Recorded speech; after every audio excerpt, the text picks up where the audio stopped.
Welcome once again to another episode of Strange Planet. I'm excited about tonight's conversation. I love to talk about giants. And whether we're talking about the Nephilim from the Bible or the legendary Giant of Kandahar that was supposedly shot and killed in Afghanistan, or the Kennewick Man, the skeleton that was discovered on the banks of the Columbia River in Kennewick, Washington, back in, I guess, the mid-90s. We're going to get into all of that and more. Mark A. Carpenter is an anthropologist, explorer, and author. He's worked on Mayan archaeological excavations on the Yucatan Peninsula, analyzing prehistoric Mexico. He's also spent years living alongside various Native American tribes and Polynesians in North America and Hawaii, studying their ancient traditions. His expertise in human origin paradigms and is in human origin paradigms, and is considered a rogue cultural scholar, accusing the scientific establishment of conspiracy to distort human history. Hey, Mark, welcome to Strange Planet. How are you? I'm doing very well. Thank you for having me. I love rogue scholars. How did you begin investigating giants? Well, if we trace it all the way back to its conception, it began when I was little. My family had some property in rural Ohio, and there's lots of mysterious burial mounds, or so-called burial mounds, out in the Ohio River Valley. And we used to drive through towns like Marietta, and I became fascinated. What were these things? Who built them? I was just an inquisitive kid like that. So that was the genesis of it. And then later, formally, I studied anthropology and archaeology. And I thought, as a cultural anthropologist, I was learning about all these different cultures from around the world.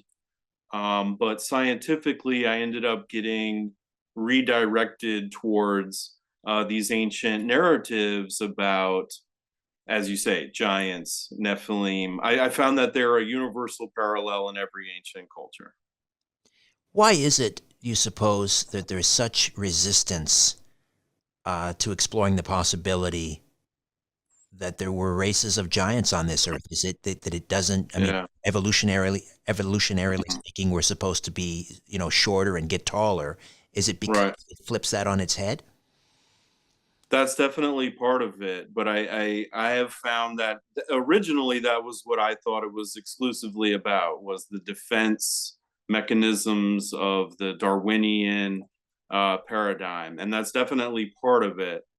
But I think it goes much deeper than that. I think it's got less to do with the fact that they were giants, or that they disrupt the evolutionary paradigm, and more about the true human history and what it all means to us today.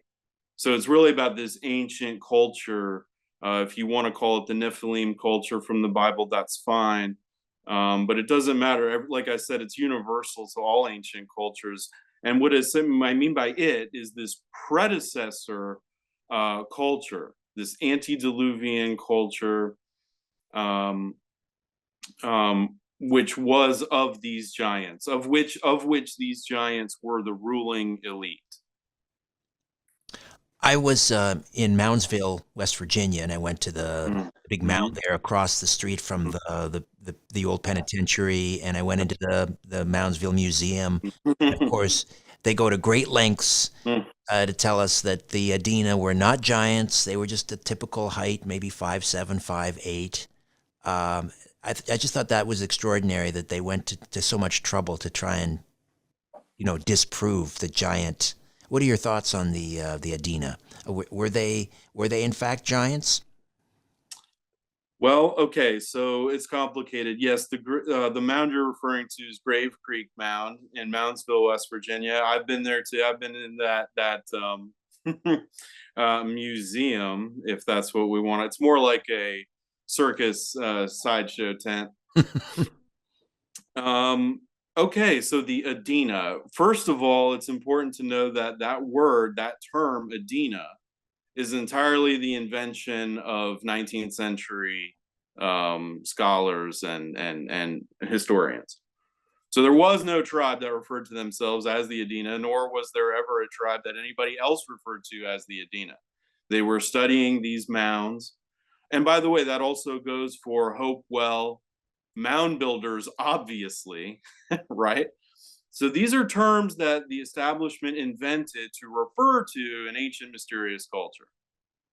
Now, were they regular, Native American indigenous people? Well, this is complicated, and I think this is where a lot of the confusion resides.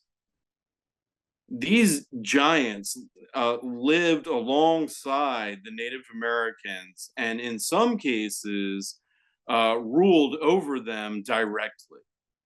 They would subjugate them, and the indigenous people regarded them as living gods, and that was not like their interpretation. That concept was forced upon them by this these vanished races, which is what early historians did refer to them as. So the point is, there may very well have been a regular indigenous tribe, but the ruling elite of that tribe may have had unique physical traits like gigantism or deformed cranium or polydactyly. That's six fingers. Yes. Oh, I'm sorry. Yes, polydactyly, for those who are not familiar, means extra toes or fingers. And this feature is really interesting, and one that I focus on because it's mentioned specifically in the biblical context of the Nephilim in the book of Samuel. It's furthermore stated specifically as a genetic trait that is passed down from these Nephilim. Now, regardless of what you might think of biblical dogma, we certainly have here an ancient account from the Middle East, very, very ancient, in fact, that specifies this genetic group as being, well, cannibalistic and having these bizarre genetic traits, and they're also linked to demonic religion, culture. Right. And so when I started discovering these parallels here in the North American and Central American archaeological record, not oral tradition, in the archaeological record, now I think we really have something here. We have some degree of validation of these ancient narratives. Not all the dogma, of course, but some degree of validation. Um, when you say not all the dogma, in other words, Mm-hmm. not necessarily a human fallen angel hybrid in terms of who the Nephilim were. Well, that wasn't the dogma I was referring to. Ah, I actually do think they are invasive hominid hybrids. That's how I would, if we want to categorize them scientifically, um, which of course they would not care to do because this is all taboo territory for them. But I would say that there were invasive hominid hybrid species of humans that were once the dominant force on the earth, as Homo sapiens are now, until cataclysm and conflict with our species ultimately drove them to the brink of extinction, into the most remote wildernesses of the planet, and even possibly into the subterranean realm of the planet. I say possibly, but I think absolutely that's what has occurred. when you were studying anthropology in school and archaeology, I mean, how did you maintain this this academic pursuit without, I guess, I don't know, gaining too much maybe notoriety among your peers and your professors, or did you care? Well, that's what happened, and it destroyed it. So I basically just fell on my sword when it came to that point, because when I was studying the Maya, I was really determined to solve this mystery of the alleged disappearing Maya. And well, not only that, I also thought that the mysteries of the pyramids could be solved by studying the Maya. And that was why I focused all my attention on these Mayan dignitaries known as Pakal and the Red Queen. These were two pristine royal Mayan burials from around 1,000, 1,200 years ago. And these tombs were contained in pyramids. Anyway, the point is, to circle back to your question, when I started relentlessly studying certain aspects of this field, I met with great resistance. And at that point, it became hostile at that point. First, there was sort of an attempt to bribe my silence with a job. But it was contingent on me changing course of study. And I refused to do that. And so at that point, it became very contentious. And I told them I was going to continue to study it. And that led to the falling out. At which point, I shifted my focus to English, my academic focus to English in graduate school. So that way I could write independently about what I had learned in undergrad. So let's talk a little bit about the Kennewick Man. This was the mid-90s. This skeletal remains of a prehistoric Paleo-American found on the banks of the Columbia River. This is in Kennewick, Washington. It's a pretty complete skeleton, Mm-hmm. and it's a remarkable find. Mm-hmm.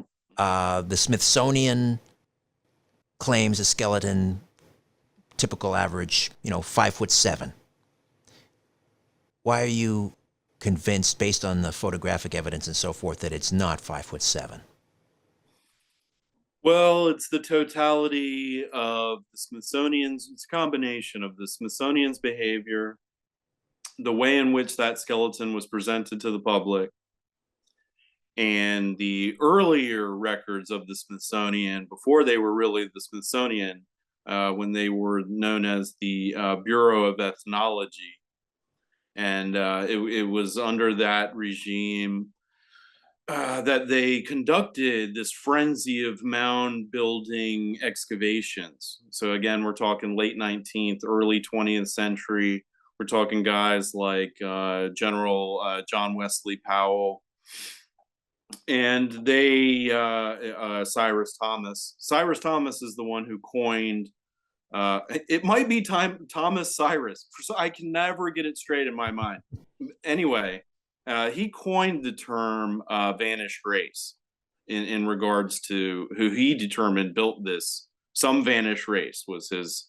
That's a little taboo these days. We would say vanished culture or vanished civilization. Anyway, I honestly forgot what I lost my train of thought. Oh, that's okay. We were talking about Kennewick Man and why you believe he was not 5'7", that he might have been Right. 7 or 8 feet tall. So, well, first of all, the Smithsonian, everything the Smithsonian says about Kennewick Man is compromised, because I have caught them red-handed in a cover-up. If anyone can go to my blog, markacarpenter.com, and you can see you can just see the photographs from the original news reports from things like Discover Magazine or Smithsonian Magazine, NPR, CBS. You look at those original photos of the Kennewick Man skeleton. Then you look at the media reports immediately after that, and you see pictures of the replica bones. Now, the original photographs, the Smithsonian would have preferred not to release any photographs of Kennewick Man's remains. But because of the legal firestorm battle that was ensuing, they were caught in a position where they possessed these bones. Everybody knew they possessed these bones, and there was great public interest in a photograph of them. So they could not dispute the existence of these bones, nor could they cover them up entirely, because mainstream media was beating down their door for photographs of these bones. So they very cleverly released a few authentic photographs of the real skeleton and then surrounded those by photographs of replicas. But the careful investigator looking at these photographs can determine that, and they are on my website for anybody who would like to see them, markacarpenter.com. But you can see very clearly that Kennewick Man's skull was radically deformed.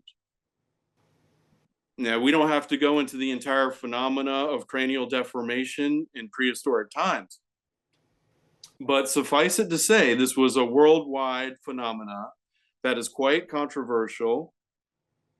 They say that this is the result of body modification, meaning like infant cradle headboarding, Right. for example. And this is very complicated because, yes, indeed, those practices did and still do occur. However, the more ancient you go, the more deformed these craniums become. And we know for an absolute scientific fact that certain hominid species, like Neanderthals, for example, had deformed craniums in relation to a Homo sapien cranium. So this Kennewick Man skull is definitely one that would appear to be genetically warped rather than warped by cranial deformation. And the degree of it is really intense. It looks like a peanut. It's that deformed. So, okay, moving right along, the photographs also reveal that Kennewick Man had 6 fingers on his right hand. Now, okay, the Smithsonian Kennewick Man was carefully scrutinized by many scientists. I mean, a whole gaggle of scientists. So there's no way that they somehow failed to notice or publicize that he had 6 fingers and a radically deformed skull. So they are now caught here in a cover-up of a radically deformed, ancient, very ancient skeleton. And that's very significant on its own. Now, okay, let's get to his height. Right. Well, something else fishy about these photographs is the entire skeleton is photographed contained within an entirely black frame. So there is no frame of reference for his size. And given the fact the scientists have already blatantly lied about the deformed cranium and the polydactyly, any other estimations they give about this skeleton are fatally compromised. They're lying. It's that simple. I mean, they could settle the whole argument and put this thing on display. I mean, you would think. Well, now it has allegedly been repatriated back to ancestral burial grounds, allegedly. Now that seems to be confirmed by the Native Americans of the PNW. I have not yet confirmed. Those are not my. I don't have connections with those tribes. Individual tribes are difficult to gain their trust and to establish a relationship with them. I've tried to use various channels to confirm that Kennewick Man was indeed reinterred, but I can't verify that right now. But regardless, no one's going to see it again. I can tell you that. whether it's in the bowels of the Smithsonian or whether it was indeed repatriated, they're never going to. No one's ever going to see hide nor hair of that skeleton ever again. Mark, we'll take a quick time out and we'll come back and Okay. continue to discuss Okay. giants. What would it feel like to reclaim your health, your vitality, to sleep deeply, to live fully, to address health at the root, at the cellular level, so that your body can detect damage where you have it? Imagine living younger, longer, having the energy to do what you want to do when you want to do it. Discomfort fading away. ASEA Redox Supplement harnesses the power of your body to heal itself, giving you the ability to power your potential. This is one of the most profound health, athletic, and anti-aging discoveries of our lifetime, and we need the world to know about it. If you want to learn more about ASEA, visit strangeplanet.teamasea.com, strangeplanet.teamasea.com, and be sure to text or call my colleague and friend Lynn at 443-254-6024, 443-254-6024 to order or for additional information.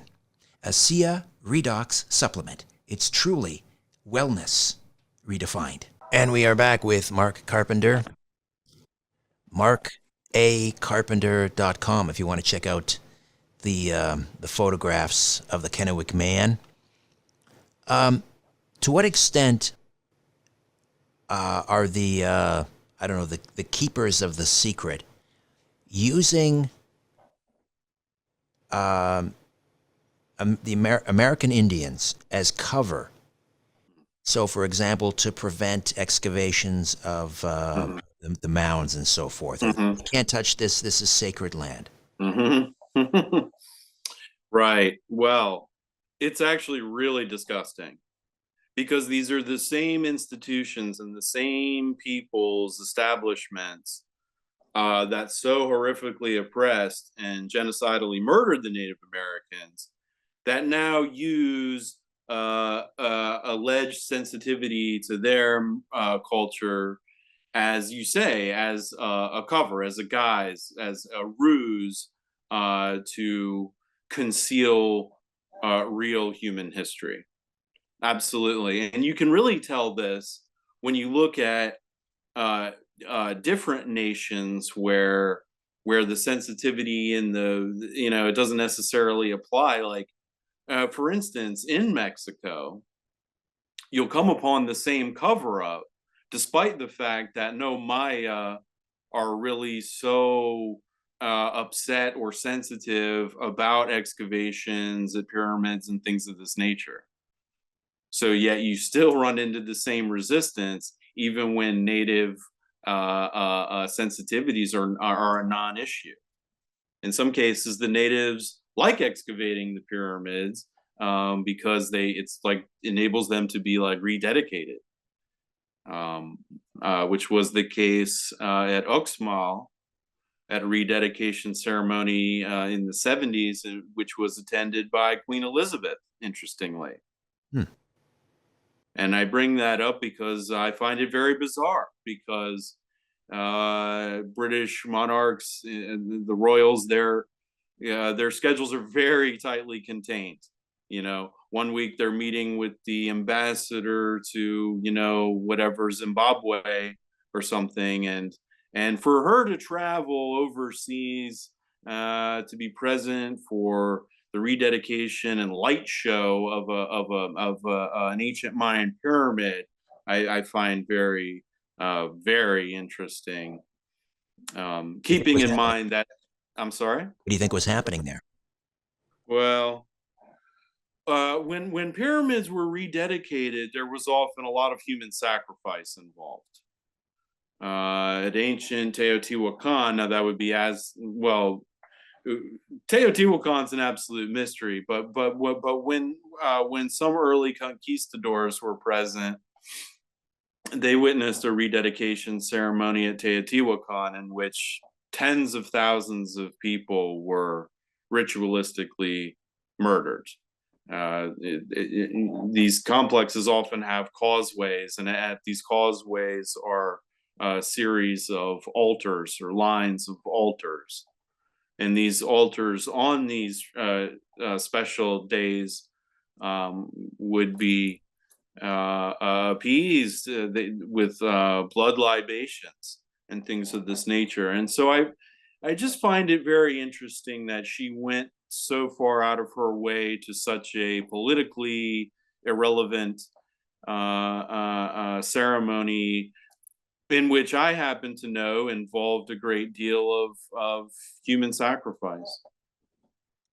So the implication here, or the supposition here, is that because this was a rededication ceremony, she may have been present during human sacrifices.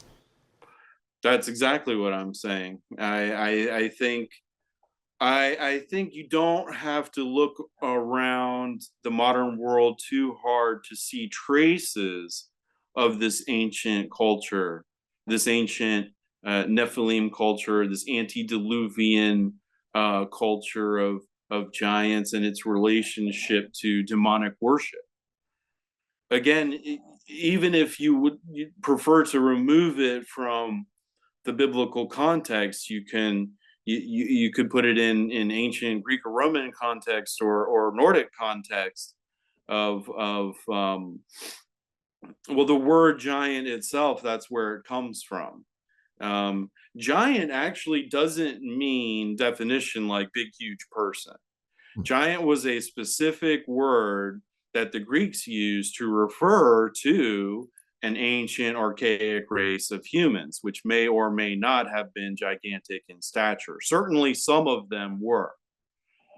And there were quite a few branches of this ancient race or people, or even, I would say, species. I think that's where we really get lost from the ancient narratives to modern day. We think only in terms of the Homo sapiens species of human. But we know as a for sure scientific concrete fact that human beings, Homo sapiens, see, even I just did it there. Homo sapiens shared this planet with hominid species of humans like Neanderthal, Denisovan, Heidelbergensis, Homo floresiensis.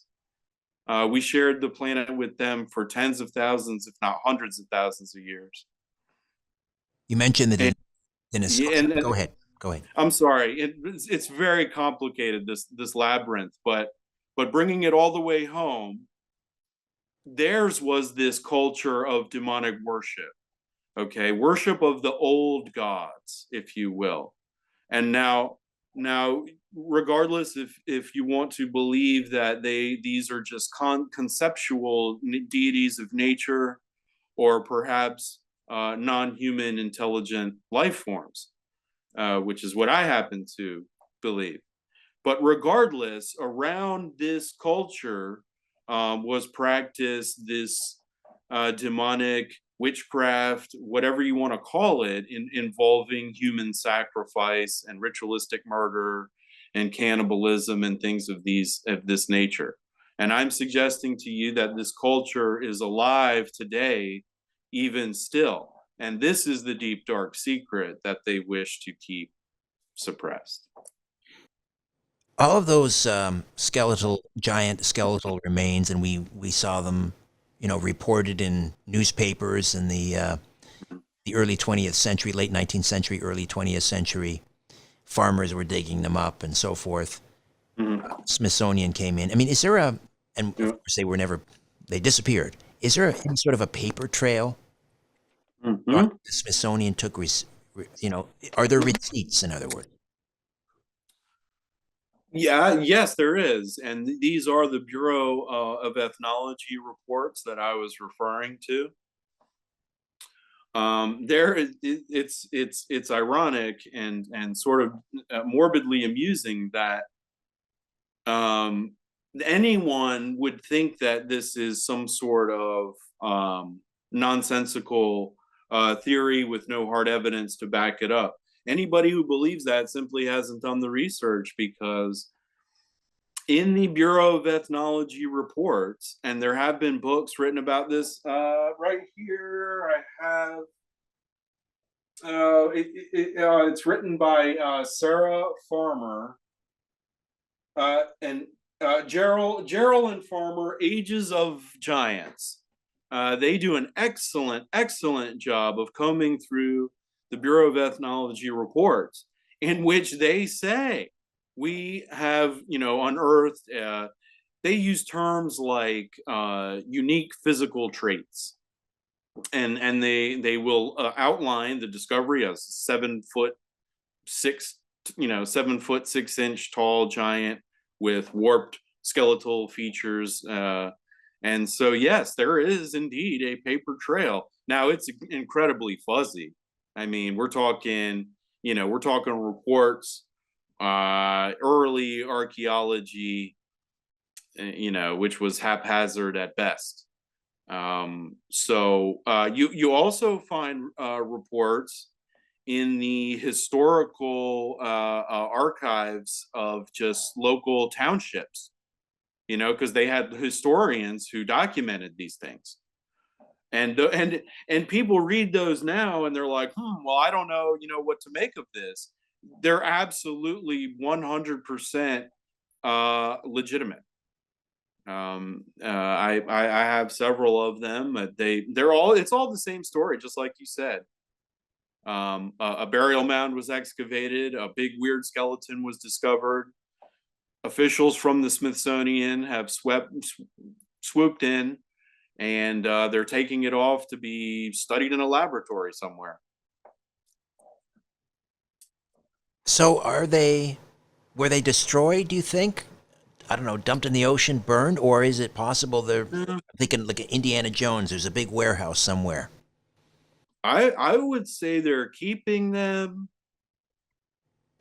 There is a very tiny bit of evidence that they may use them somewhat ritualistically, or perhaps they're just displayed in a ritualistic manner in some subterranean catacomb, where they do their secret fraternity rituals and discuss the oppression of humanity or whatever it is they do.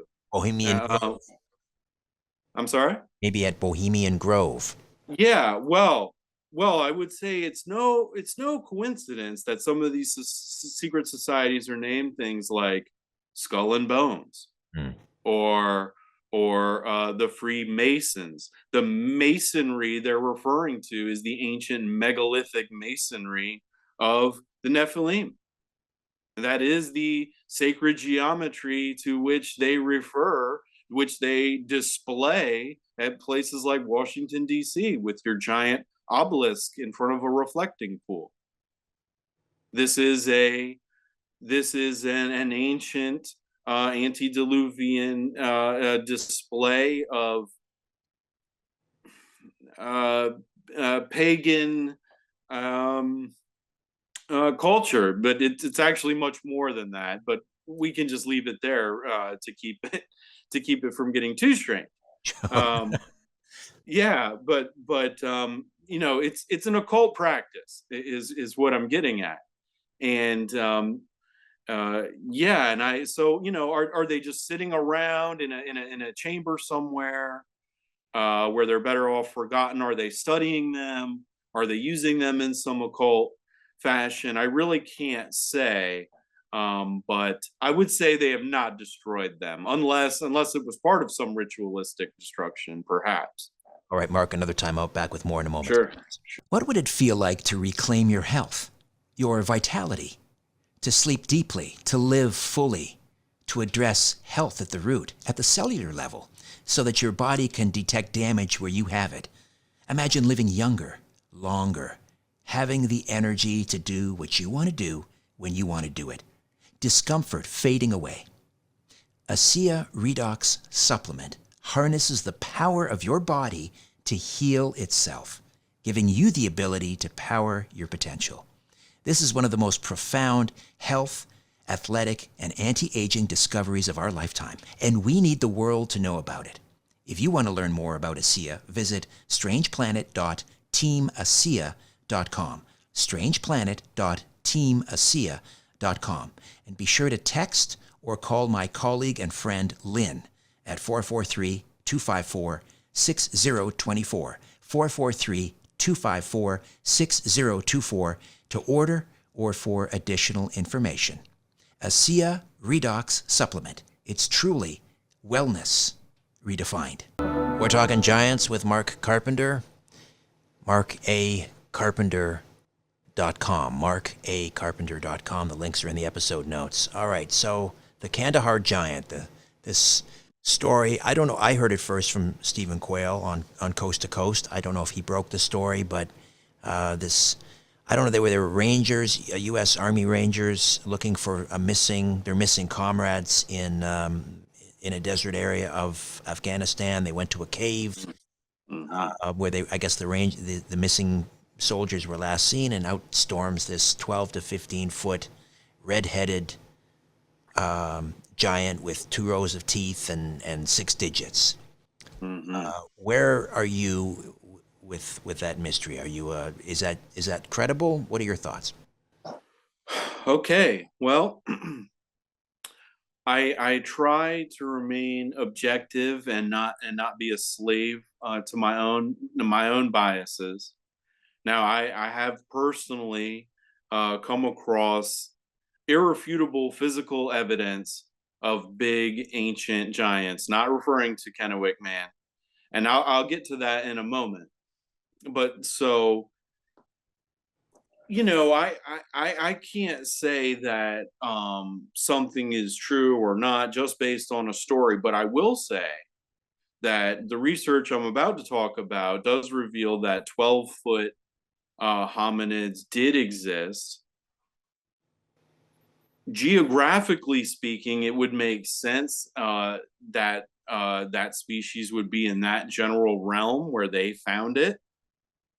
And the Bureau of Ethnology records previously mentioned do discuss 2 rows of teeth. Now, theoretically, the guy telling the story could have, he could have superimposed that detail, but perhaps he wasn't clever enough to do so. I don't know. The point is that there is written reports of skeletons found with the 2 rows of teeth.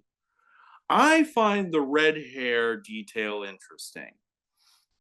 And I find that a credible detail, meaning a detail that speaks to his credibility, because I happen to know from genetic studies of hominid species like Neanderthal reveal that they most likely were redheaded, because a gene that keeps popping up, a chromosome, it was one that we associate in modern humans with red hair. So the evidence, the physical genetic evidence, is telling us that Neanderthal had red hair, and I personally had made connections to the Neanderthal and other larger hominid species, which and I think there's actually evidence within the ancient traditions as well that links this red hair. Okay, so real physical evidence of giant, because they say Kandahar Man was something like 12 feet tall, if I'm not mistaken. Yeah. And okay, so in 2008, in a cave in Siberia, Denisova Cave, scientists emerged with a tooth. The tooth is huge, absolutely huge. It's a molar. You can also see this on my website. You can also just do an internet search for like giant Denisovan tooth. It will come up. I believe the Smithsonian article is called something like "Huge Denisova Tooth Reveals New Human Ancestor." Now, this tooth is absolutely, unbelievably, monstrously huge. This tooth, and see, in the anthropological world, it's no mystery that huge tooth means huge jawbone, means huge skull, means huge torso. And absolutely, with primate species, they have found nothing more than a tooth and a jawbone and made relatively accurate estimations as to how tall and large that particular primate was. So they have that here. They have giant tooth, they have giant jawbone, and what it equals is gigantic Denisovan hominid. I would say yes, in the range of the Kandahar giant story, 12 feet tall. There's no way that thing was any less than 10 feet tall. And that's really conservative. It could have been 13 or 14, as huge as this tooth is. What's it going to take to bust this story wide open? I guess what an amateur anthropologist or a rogue anthropologist who's not, I don't know, beholden to a larger institution for grant money or tenure, who's going to make a discovery? What do you think it's going to take? Well, I'm working on it, but I'm not sure. The public is so spellbound, and they have such a firm vice grip on the consciousness of humanity vis-a-vis their technocratic mind control mechanisms, and so I don't know that we're ever going to see this like full awakening. I actually dread, and I'm afraid I have a bit of ominous warning that my research indicates that this species is still alive. They're not extinct, and my concern is there will be an eventual reemergence of this hominid invasive hybrid species. And when this occurs, humanity will mistake them, probably on the advice of the authorities, that these are non-humans from some distant planet. But they will, in fact, not be distant visitors, but rather our ancient nemesis, who's just been hiding and sort of reestablishing themselves, waiting to reemerge and to finish their business with Homo sapiens, which is not good. Are they related to Bigfoot? Yes, yes, absolutely. Bigfoot is a subspecies of them. I have a bit of a problem with the term Bigfoot because based on a large footprint, you could be talking about a dozen different variations of these species, some more hostile than others. It may even, when you really get into the nitty gritty of this, what you find is a kaleidoscopic mosaic of genetic hybridization over tens of thousands of years. And the result was all manner of freaky, spooky, allegedly mythological hybrids. And to what extent this species has died off or that species has died off is so incredibly impossible to tell. All we know is that there are definitely quite a few strange ones out there on the periphery, seemingly darting in and out of mountains and rock formations. That's another thing. They're not Homo sapien. So we have to open our imagination as to what another species equal to or greater than ourselves might be capable of. And this is where you get into the strange supernatural aspects of Nephilim and Bigfoot and the Jintun or the Yeren or the Menk or whatever you want to call them. When you're talking about these strange attributes, are you talking about shape-shifting capabilities? Are you talking about an interdimensional facet? The interdimensional thing is really, really complicated because I think that in order to answer that, we really need to carefully define what that means. Certainly, there are some hints towards that when you go back into the ancient tradition. certainly the ancient paradigm includes belief in a multi-dimensional existence. Furthermore, that this multi-dimensional existence is navigated by ancient beings. But I think that really more applies to the progenitor of the giants, meaning these angelic or the jinn, as the Arabic tradition calls them, or the asir, or whatever you want to call them. They seem to be the interdimensional ones. I do want to talk about shape-shifting. I'm glad you brought that up.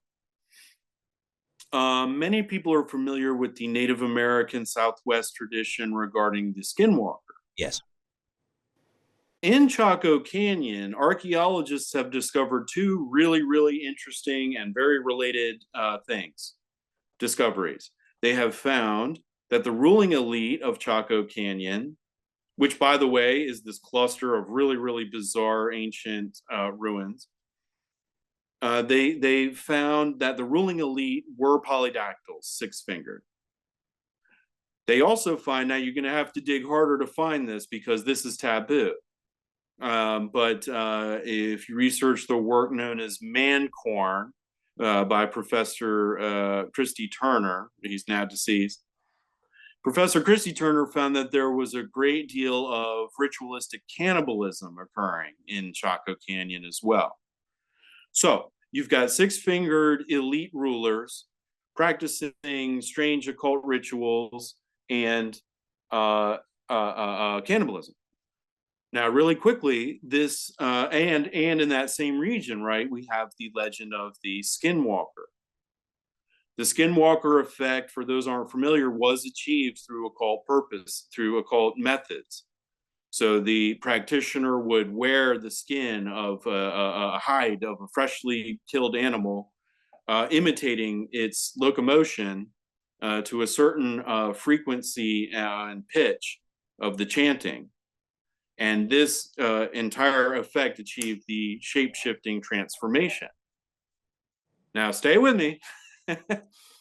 But if we take this back to our ancient tradition about the Nephilim, the biblical source, we find the Amalekites. And the Amalekite literally means blood liquor. And according to the book of Enoch 7 says that the Nephilim practiced cannibalism. The Michael Jordan of rabbis, Rashi, French medieval rabbi, he interpreted the Amalekites as cannibalistic sorcerers and shapeshifters. And he said through their demonic cannibalism, they were able to shapeshift into animals.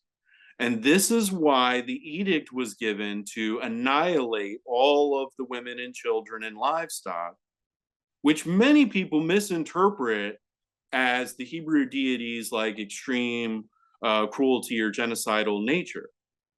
No. He was attempting to thwart the spread of an invasive species. And this invasive species is insanely vicious and evil and demonic. And this is why there wasn't a genetic agenda to eliminate their bloodline.